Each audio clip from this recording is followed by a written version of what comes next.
While I get this set up because they don't really give you much of a chance to set up on live when you're doing this. So just one second. Okay, hello, hello. Don't know who's actually going to tune into this, but I wanted to finally make a video that I have been trying to make for quite some time, and I honestly meant to make this video at the end of last year. Um, but did not get the chance. So I'm going to just make it now. And honestly, I didn't even really want to do a live video, but this video might end up being a little bit long, and I do not feel like editing it, honestly. I just want to talk about all the books I read in 2025. For the last couple of years, I've been doing like a reading wrap up video at the end of the year, like I did one in 2023, I did one in 2024. But I didn't do one in 2025 because I started a job at like in the spring of 2025, and it kind of took over my life, and I finally have a little bit of free time now. Also, Goku is here, so she will be helping. You could tell she's very enthused. So without further ado, also I apologize if anybody's watching this later and they want to see they want to see like the picture of the cover of the book because I'm doing this live, and a lot of these were audiobooks, and um, I just don't have the physical copies of all of these. So yeah, it's not going to happen. If you're interested in a book, you're just going to have to look it up. But regardless, I digress. I don't have too long of an intro, so let's get started. The first book that I read in 2025 was The Stand by Stephen King. And oh, okay, so The Stand I felt was an incredible book. It was actually my first Stephen King read, and that's kind of funny because it's over 1,000 pages, so you wouldn't think that it is like somebody's first look into Stephen King, but I want to say it was Ian Jubeli. I'm not sure if I'm pronouncing his name right, but he said it was like his favorite book of all time. And he also said that Gone with the Wind was one of his favorite books, which is also one of my favorite books of all time. So I was like, well, we already have one favorite book in common. Might as well give this one a shot as well. Um, can I be a mod? Honestly, like if I end up needing a mod, I'll do this, but I'm not the most like tech savvy person, so I don't even really know how to set any of that up. This is like the first time I'm doing a live stream in a very long time, but thank you and hi. Thanks for watching. I appreciate it. Hey. Um so yeah, so and also if anybody's like read any of these books as I'm talking about them, please tell me your thoughts. Yeah, this is my first time talking about books on a live stream, so we'll see how this goes. But The Stand was pretty much a like apocalyptic book by Stephen King where it's what a lot of people thought that COVID would be like when COVID happened. Yeah, no mod. I mean, I'd have to figure out how to set it up, and I really don't even know how to. But if people start getting disrespectful, like maybe I'll try to figure it out. Yeah, thank you. Thank you for understanding. I appreciate it. Um, but pretty much in this book, um, a virus breaks loose that is extremely fatal. Like 99% of the population end up dying from this virus, and of like 1% of the population ends up remaining. It really only focuses on the books, or it really only focuses on the people who are in the United States. It doesn't talk about how this virus like impacts the rest of the world. But this honestly, I have to say that first of all, thank you. I appreciate that. It's so much harder to talk about books when you're live and there's people watching because like I just have to get used to this. But I appreciate you bearing with me, guys. I really do. But yeah, so yeah, thanks. Um, so in this book, It only focuses on really what happens in the United States, but there's 1% of the population remaining. These people, for whatever reason, they're immune to the virus. So they all kind of start gathering in one of two camps. There's a camp that's kind of driven by God in Colorado, and this other camp that's driven by a darker force. And they kind of have the leader, Randall Flagg, in Nevada. And this book kind of goes from being like an apocalyptic thriller and seeing everybody die around you and like wondering what's going to happen to seeing the world rebuild itself and turning into two camps and having to choose between God and godlessness, between doing the right thing and just living a very hedonistic life. Um, so if you mean Fallout, like the Fallout, I'm not sure if you're talking about a book because I haven't read a book called The Fallout, but if you're talking about the show and like video game Fallout, then it's kind of similar to that, but not exactly. Um, yeah, yeah. I mean, I did actually really like Fallout a lot. I thought that was a great show, but it's apocalyptic and you see like people have to grapple with right and wrong, so it's similar in that way, but that was more like apocalyptic in a post-war sense, a post nuclear bomb sense, and this was more in like a virus that killed everybody out, and you see more people like come into camps rather than just like either find good or evil in their individual locations. Anyway, I gave that book a 4.8 stars. So we're gonna move on. Also, like I read a large variety of books, so some of them are a little more mainstream. Some of them are more fiction. Some of them are just like very random. So bear with me. I'll try to like talk a little bit less about the ones that I don't think people are going to care about. The next book that I read was a textbook that I read um, back in college, or at least like read a few chapters of back in college, which was a long time ago. I'm in my 30s, mind you, so bear with me. But it's Ancient Mesopotamia by Don Nando, and yeah, it was okay, it was interesting, I learned a lot. I thought it maybe one day if I ever do, like, a historical fiction novel, I would like to do something set in ancient Mesopotamia. It's definitely interesting. It's, the birthplace of civilization, pretty much one of the oldest documented civilizations that we know of. So that was very interesting, but the book itself was written very dry. See, this is what happens. You talk about a book that nobody cares about and everybody signs out, but it's okay. We're gonna keep going. Yeah, so I gave that book 3.2 stars. Moving on, moving on. So the next book that when did I graduate college? Well, I went to a couple of different schools, but I got my bachelor's, I want to say, in 2014. And that's because I took some time off before going to school. I graduated high school in 2007. So if I like went straight into college and did like a very straight path and didn't take any time or like dilly-dally, I probably would have been done in 2011. So yeah, old millennial over here. But anyway, the next book that I read was Uglies by Scott Westerfield and was it Westerfeld? I'm not sure. I might not be pronouncing that correctly. But it was pretty good. Like it's very popular. It's young adult. So a lot of people who are into um are into young adult or just younger people, they're gonna like this book. But it was exciting. I also watched the movie which had Joey King, who I really like, star in it, and I thought the movie was pretty good. But essentially, this is a movie that I think was actually inspired by an episode of The Twilight Zone, where like called The Number 12 Looks Like You, where like everybody has to when they turn 18 take like get an operation that makes them turn pretty and they cannot live among society unless they get that operation and they can't be accepted among society. It actually reminds me a bit of like what life in South Korea is like right now. Not that they don't have people who don't adhere to the beauty standards, but life is made like much more difficult for you if you don't get plastic surgery and you don't alter yourself to that extent in South Korea. So that's interesting. But yeah, it was cool. You see these people who like rebel against it and start their own societies outside.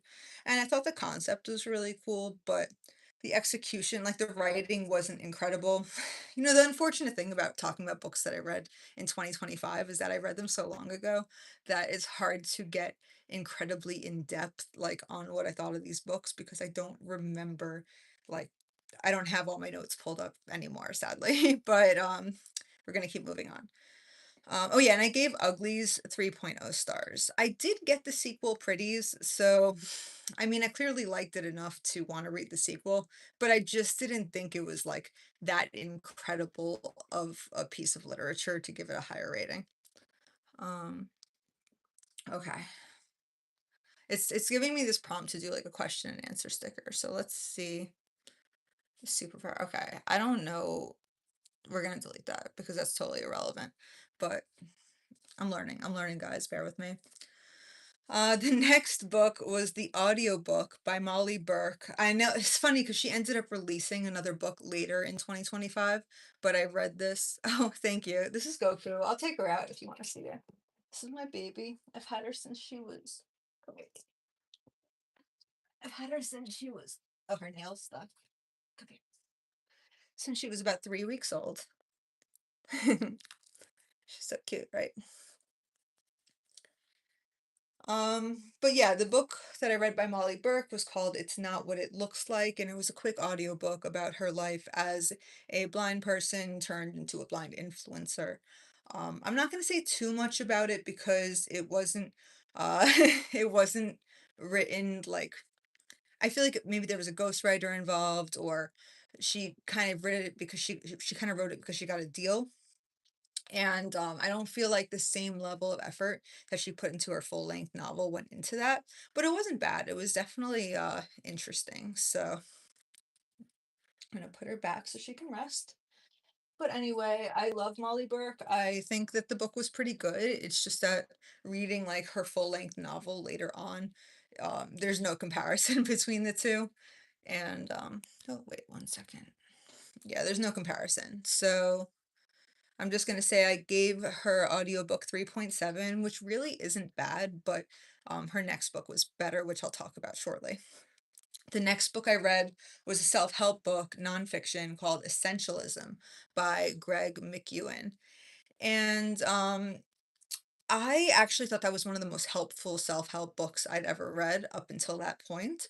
I am a person with like 20 million hobbies and interests, and if you just take a look at my channel, you'll see it's all over the place, which is like one of the worst things you can do on YouTube because YouTube likes you to be niche. And even though I really limit my YouTube to like a short selection of topics, it can be hard to live like that, and this was before I found the job that I was talking about that, like, took over my life, so I was focused on all sorts of different activities and torn into 20 different directions, and this book helped me narrow down my interests and really just focus on what the most important things in my life were, and I would definitely recommend that to anybody who just feels like they're too all over the place to actually accomplish anything and get anything done. So I gave Essentialism by Greg McEwen 4.3 stars. Um, the next book I read was The Functionary by Comte de Minot. Um, can I even write in? No, I can't write in the chat myself. Um, if you're interested in that author, it's COMTE space DE space MINOT. He's pretty unknown. He's self-published. He's actually a friend from college back in the day. And he released this book. I wish that he would have maybe advertised it a little more or like somehow, just self self I'm not saying to say self-published, like, what's the word when you produce your own work and you're trying to like self-promoted. So I wish he would have promoted his work a little more because nobody's gonna know who I'm talking about. But this was written in like a modernist style, like of the French, kind of like Albert Camus, Kafka, even though Kafka wasn't French. And it was about a functionary who, he was like a person who worked in the government. Have you seen Save Me a Seat by Sarah Weeks? No, I have not. Can you tell me what it's about and if you think I should read it, why? definitely interested in book recommendations. Like I'll put it on my list if you convince me that it's good. So thank you. But yeah, The Functionary was pretty good.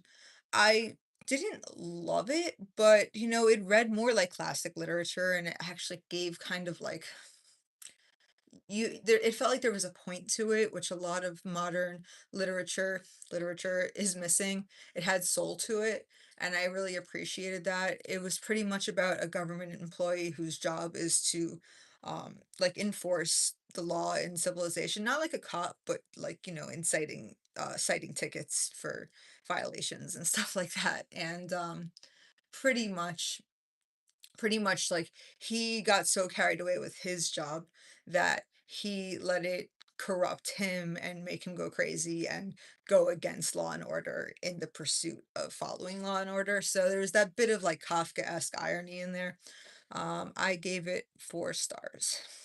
The next book was 100 Days of Sunlight by Abby Emmons, and I love this book. Another self-published author, but she promoted herself very well. She has a YouTube channel about writing. She puts her work out there. So even though she's self-published, a lot of people know who Abby Emmons is. Um, it's a shame because, like, the publishing industry is so monopolized, and I would love to become an author one day, and I don't wanna self-publish because it's just so many less people see it, and as much as I like having a channel and, like, updating it once in a while, I don't want it to be my career, I don't want it to be what I do every single day. It just, like, it's stressful for me. This is more of a hobby for me than, like, how I make my money, so I don't want it to be up to me to, like, promote myself and just get people to watch or to read my work because they like my presence online, if that makes sense. I want people to like who love literature to find my work because they love literature and to give it an honest chance, not because they know me and they like are interested in seeing what my work is like, but because they love literature and they read it for that reason. Okay, one second. It's a book about two boys. One boy came to the school and a boy whose friends that moved away. It's a funny book. Okay. Okay, I'll check it out. I'll put it on my list. Save me a seat. Let me write this down so I don't forget. Save me a seat. 0 weeks. Oh God. I can't resist but make a terrible joke. I'm gonna save this book a seat. Okay. Okay. Anyway, I can't resist a bad pun. Um, But yeah, 100 Days of Sunlight by Abby Emmons was an incredible book. I loved it. It's a romance. One thing I actually really loved about this romance is that there was no spice. I'm not like one of those people who's like, the book better have no spice or I won't read it at all. And I'm definitely not one of those people who wants to see spice in a book. Like, I'm really indifferent. If it serves the plot, great, I'll tolerate it. If it doesn't serve the plot, it just feels like a gimmick, and that's annoying. It takes away from the book. So I do appreciate it when somebody can write a really strong plot and a strong romance and there's zero spice. Like that is absolutely great. Um, yeah. So anyway, this book was about it was heavily centered on the theme of disability. There was a girl who got into an accident and she actually went blind for 100 days, or it might have ended up being less, I don't really remember, but she said she'd be blind for at least 100 days. And there was a guy who ended up being her assistant, but he was disabled, but because she was blind, she couldn't see his disability. So he related to her, but she didn't know why he related to her. And he kind of showed her that life is still worth living, even if you lose one of the things that feels vital and like central to your life, like sight. Like, I think about this all the time. Like I was talking about Molly Burke's book before, like I've been following her for years. She's the blind influencer and I just find that so fascinating. Um, and like not in a way where I'm trying to glorify it because I wouldn't wish for somebody to end up, in that situation where they go blind ever. That seems like a really difficult thing to do, but to see how people adapt to it and learn to live their lives, despite the challenge and the adversity of going through finding a disability, and in fact, like most people in their life find find themselves disabled in some form, or to become close they're close with somebody who becomes disabled in some form in their life. So it's um it's pretty relevant, and people don't realize that's something they'll have to deal with. Is this your first live? I think I've done lives before. Like, I had a channel before this several years ago, and I did lives on that, but this is probably my first live in many, many years, so pretty much, like, on this channel, I think so, yeah. Um, I know, it's probably obvious, but I'm trying here. Um, so I ended up giving 100 Days of Sunlight 4.3 stars. She wrote a sequel that was like a Christmas book, and I meant to read that last Christmas, but I did not get to it. Like, the Christmas season flew by for me last year, so I'm going to read it this Christmas if if all goes as planned. It's going to be quite a crazy Christmas for me, because I'm actually expecting a baby at the end of November, so I will probably be very busy around Christmas time because I'll have a newborn. So it's very exciting. But yeah. Um so so how many books have I read this far? Do you mean like in my whole life? Do you mean in 2025 or just in 2026? Um that would make it easier to answer because I'm not sure. Just let me know what you mean, like, narrow that down for me and I'll answer. Um, in 2026, I think I am around 40 books right now for 2026.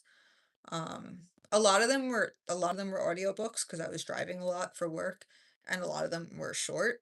So it's a little higher than normal because like I was just driving and driving, listening to audiobooks all the time.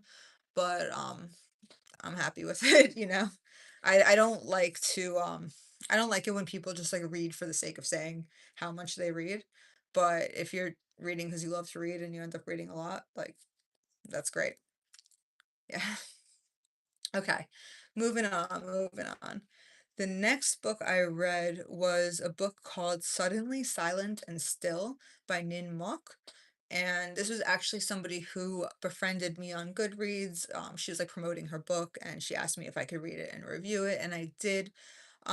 I thought it was pretty well written. It was a memoir and like a reflection on her becoming disabled as well. It's kind of a theme of my 2025 reading, at least in the beginning, where she went through a condition that turned her deaf and gave her, oh my God, what's the name of it? Vertigo, where like the room was spinning all the time, and she wasn't able to move because if she moved, like everything around her would start spinning, and her life changed drastically. And she actually learned to find happiness with the changes that happened. And once again, I just find it incredibly interesting when people have to go through these extreme challenges in their life and how they have. Okay, thank you so much for watching. I appreciate it. Thanks. Have a good one. Bye. Um, yeah, I find it really interesting um, when people go through this adversity and they have to completely change their lives, and e- I mean, look, sometimes people go through these things and they never really recover from it. And other times people go through it and they become better for it, and they learn like these invaluable life lessons that just make them appreciate life on a whole different level. So it's interesting. I always hope that if you have to go through something tragic, that you'll be able to find something that's going to help move you forward, right? Find something that's going to make it worthwhile.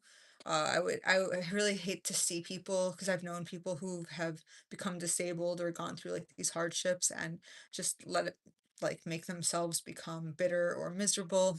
And that's so unfortunate. But I don't blame people. You know, everybody's journeys are different. It's very sad, but it's inspiring. And I know the disabled community like hates it when you say that like them overcoming a challenge is inspiring. But like I just find it inspiring if anybody has a challenge in their life and they overcome it and make the best of it in any scenario.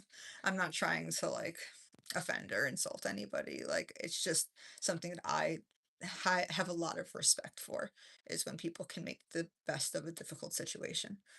Um The next book I read was Check and Mate by Ali Hazelwood, which I really liked actually. It was my first book by Ali Hazelwood that I read, and I know she's like a very popular romance author, so I I mean like it's a chess-based game or chess-based game, a chess-based book, like a lot of the plot revolved around chess playing. This one girl who gave up chess entered a tournament and she ended up like falling in love with the number one chess player. I mean, it's kind of a silly plot when you think about it, but I enjoyed it. I thought it was cute. I liked how, like, the male main character was intrigued by her because she just was like this effortless savant kind of girl who didn't even really want to play chess. It was cute. I gave it 3.9 stars, which is like interesting to me because I've read more Ali Hazelwood since then, just one book, but it certainly was not as good. I think the fact that it was young adult and that she left the spice out of it definitely made it a stronger book because she couldn't rely on spice for for content and like to, spice it up for lack of a better term. I need some water because my throat is like super, super dry, but one second.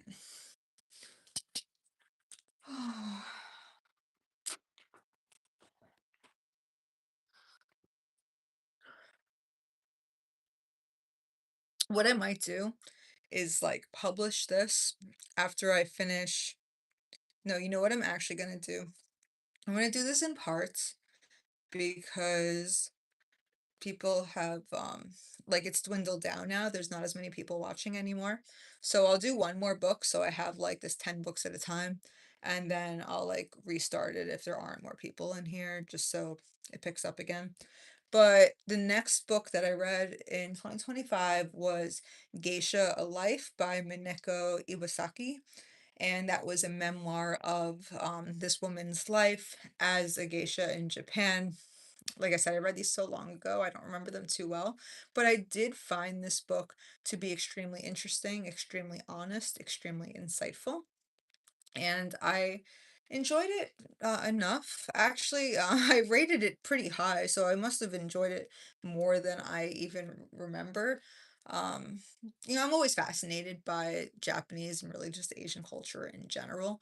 Um, but I don't remember it that well. So all I'm gonna say is I gave it 4.6 stars, and I'm going to end this stream, but I'm gonna start it over and do books 11 through 20 in a couple of minutes. So bear with me, hang in there. Thank you. See you soon. Thanks for watching. Bye.